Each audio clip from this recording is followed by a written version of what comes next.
క్షేత్ర కార్యక్రమం కూడా గురుగారి ఆశీర్వాదం ఆయన చేసిన తప్పడం మనకు ఆశీర్వాదం వచ్చింది, వారి తప్పడం మనకు ఆశీస్సులు వచ్చారు. అలాంటి కార్యక్రమం భాగంగా ఇక్కడ ఈ దేవాలయ నిర్మాణానికి ఈరోజు కార్యక్రమం నాడు శ్రీ వీరభద్రస్వామి భద్ర పథకాలు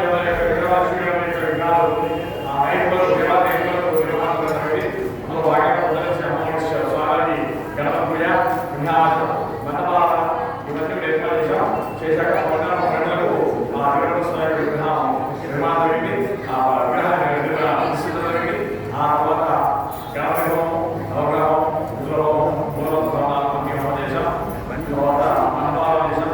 ఆ తర్వాత సేవ, ఇప్పుడు కళ్యాణం చేస్తాం, శివ కళ్యాణం చేస్తాం. ఇవన్నీ కూడా కర్త కర్త ఎవరంటే మేము ఆకలి కర్త. అదే ఆకలి తిరుగుతుంటే ఆశ పేరుకుంటే మాకు అన్నం పెట్టేవాడు, అనుమతులు అంటే అన్నం తినడానికి సంతోషం. అట్లాగే ఇక్కడ దేవాలయ సంకల్ప గురువుల ఆశీస్సు, ఆ భగవతి అనుభవం ఇవాళ వచ్చి భక్తులందరూ కూడా ఆశీస్సుల వ్యక్తి ఈ రోజు నాకు దిగ్విజయంగా జరిగిందని నేను అనుకున్నా. నేను చేసేవాడు కదా సెల్ఫ్ నా సొంత ఆలోచన. ఇక్కడ భక్తులందరూ కూడా బాగా చెప్తారు. కాబట్టి ఈ కార్యక్రమాలు కానీ పొద్దున్న కార్యక్రమాలు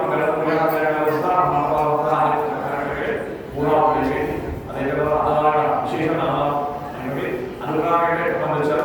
వాళ్ళ సంవత్సరంలో అందరికీ మా గురువుల ఆశీస్సులని ఎవరు వేరే కానీ లేదన్నా అందరికీ వేరే జరిగింది. స్వాగత గృహాలు రుచిగా ఉన్నాయని అన్నం పెట్టేస్తే ఏడు పిల్లలు సరిగ్గా స్వాగత గృహాలు అలాగే గృహానికి అందరికీ సంబంధించారు. స్వాగతాలు మీరు చూస్తున్నారా, స్వాగత నడుస్తా దాని కాళ్ళకి పిల్లలు ఎవరు మాట్లాడు వచ్చి ఎవరో పక్కన కాలం అంటే శివుడి కడపలో స్వాగతాన్ని ఆయన అసలు ఏ కార్యక్రమం చేసినా కూడా చాలా ఏకైనా సుందరంగా ఇస్తాం, దివ్యంగా ఇస్తాం. అంటే ప్లాన్ పెట్టుకోండి అంత బాగుంటుంది.